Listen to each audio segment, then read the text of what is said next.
Já parou para pensar que hoje você está vivendo coisas que ontem você não acreditava ser possível? Quem disse que seria fácil? Jesus nunca disse que seria fácil, mas Ele deu uma promessa para nós: pode ser leve, porque eu vou trocar de fardo com você. Eu já troquei de lugar com você na cruz, então aquilo que você merecia receber, eu já recebi. E aquilo que eu merecia por parte do meu Pai, eu entreguei para vocês. Mas isso não significa que vai ser fácil, irmão. Se a gente perder tudo, mas não perder a fé, a gente não perdeu nada. Porque a fé é a chave que move o sobrenatural. A fé é aquilo que faz com que alguém que não tem nada aos olhos dos homens viva como alguém que já recebeu tudo aos olhos de Deus. Eu não me movo mais por aquilo que eu vejo, mas eu me movo por aquilo que eu creio. Se você se agarrar à fé que Deus depositou em você, nada vai ser impossível para você. Quem sabe não seja a hora de você crer no Deus que te respondeu hoje, quando ontem era impossível, e acreditar que amanhã Ele será presente na sua história e vai responder a sua oração. Uma palavra libera um destino. Uma palavra ressuscita mortos. As nossas decisões, elas têm impactos a curto, médio e longo prazo. Porque existem reflexos do que fazemos, repito, no curto, no médio e no longo prazo. Coisas simples, sabe? Coisas que às vezes parecem ser até simples demais, mas que são importantes e que definem a nossa trajetória. A razão número 1 pela qual as pessoas não conseguem o que querem é não saberem o que querem. Se você parar para pensar na nossa vida, nós só valorizamos quando aquilo que estava nas nossas mãos vai embora. E nas nossas mãos não tinha valor, mas quando vai embora a gente percebe o valor que tinha, mas que nunca falamos quando nas nossas mãos estavam. Nós não olhamos com um olhar sensível para aquilo que temos, para o que somos. Nós precisamos de dor, nós precisamos de perda, para verbalizar coisas que os nossos sentimentos ocultam, às vezes até mesmo de nós. Por que você murmurava ao invés de você declarar aquilo que você desejava ver? A fé não é a gente constatar o que está acontecendo, é a gente declarar o que vai acontecer. Então, ao invés da gente ficar murmurando, entenda isso em nome de Jesus, começa a declarar por fé as realidades ao teu redor e elas vão ser transformadas. Aquilo que poderia ser um ponto de tensão na minha casa se tornou um pilar de sustentação na minha casa. Por quê? Porque não tem a ver com aquilo que me cerca, mas como eu enxergo aquilo que me cerca. E é por isso que eu quero te convidar em nome de Jesus a entender, cara, a razão pela qual a gente não vive muitas coisas é que a gente não sabe para onde a gente quer ir. Às vezes você já está num lugar onde um dia você sonhou que esse lugar traria para você plenitude. Aí agora você já está ansioso com um novo futuro. Aí quando o futuro chega, você já está ansioso com um novo futuro. Sabe uma das coisas que eu mais tenho visto na minha geração? Quando aquilo que um dia era futuro se torna presente, ele está encontrando a gente ausente, porque a gente já está sonhando com um novo futuro desejado. É dolorido falar isso, mas já parou para pensar que tem gente que só vai entender a preciosidade da vida quando a de alguém de muito perto for ceifada? Eu não sei se você já teve a experiência de ir a um velório, mas vá a um velório, é pedagógico.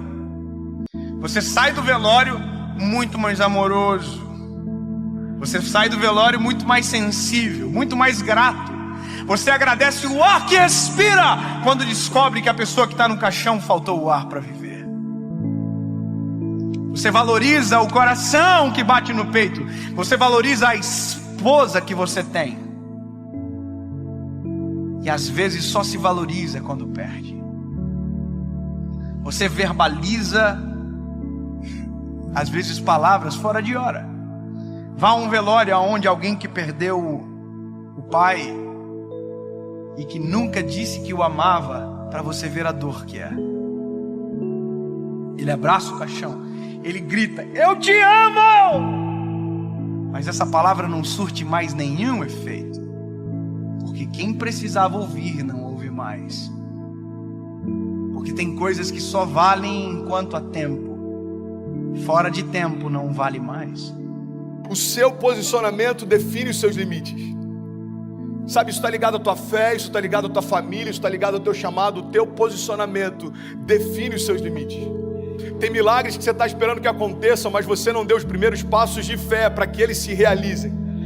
Tem romper que você está esperando que se manifeste, mas você ainda não deu os primeiros passos de fé para que ele aconteça. Tem momentos, irmão, que a gente está clamando para que Deus mande a chuva, mas a gente nem preparou a terra ainda. E Deus está falando: ei, se eu mandar a chuva do jeito que os campos estão, eu vou destruir a tua plantação, eu não vou te abençoar com isso.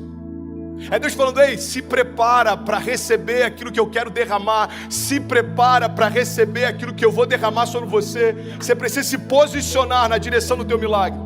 Nós não podemos deixar a nossa vida chegar a um momento onde as esperanças não existem mais, porque aquilo que era para ter sido um tempo, perdeu-se o tempo. Perder para valorizar.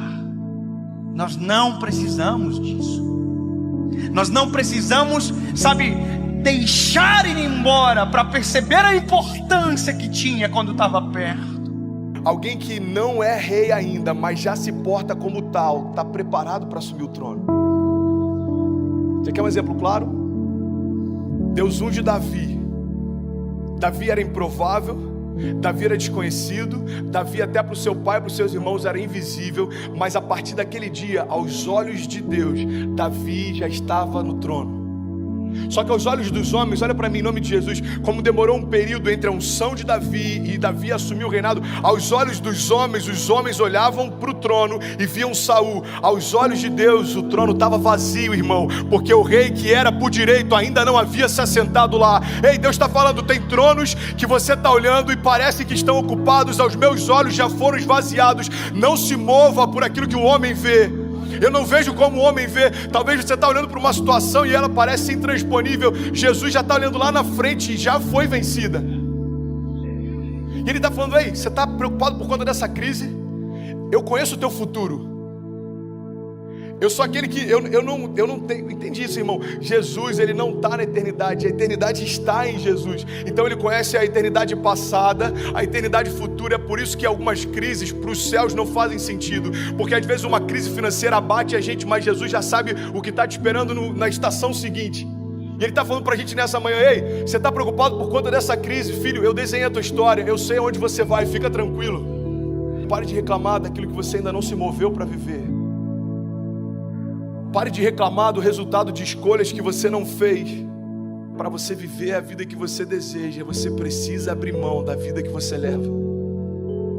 2 Crônicas 7,14 diz: se o meu povo, que se chama pelo meu nome, se humilhar e orar e buscar a minha face e se afastar dos seus maus caminhos, dos céus eu ouvirei, perdoarei os seus pecados e eu sararei a sua terra. Existe uma condicional. Deus está dizendo: olha, se o meu povo, que se chama pelo meu nome, se humilhar e clamar e se arrepender, o que ele está dizendo é o seguinte: se você der os passos de fé, os céus vão reagir àquilo que você está se movendo. Evangelho não tem a ver com conforto. Evangelho tem a ver com propósito. E é por isso que muitas vezes a conta não fecha. Irmão, quem disse que seria fácil? Eu quero te encorajar a você se posicionar na direção do seu destino, na direção do destino que Deus prometeu para você. Nada menos do que isso vai ser aceitável.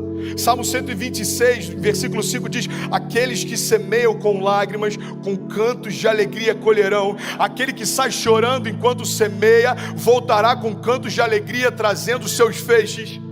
Mas eu não posso fazer por você aquilo que só você pode fazer.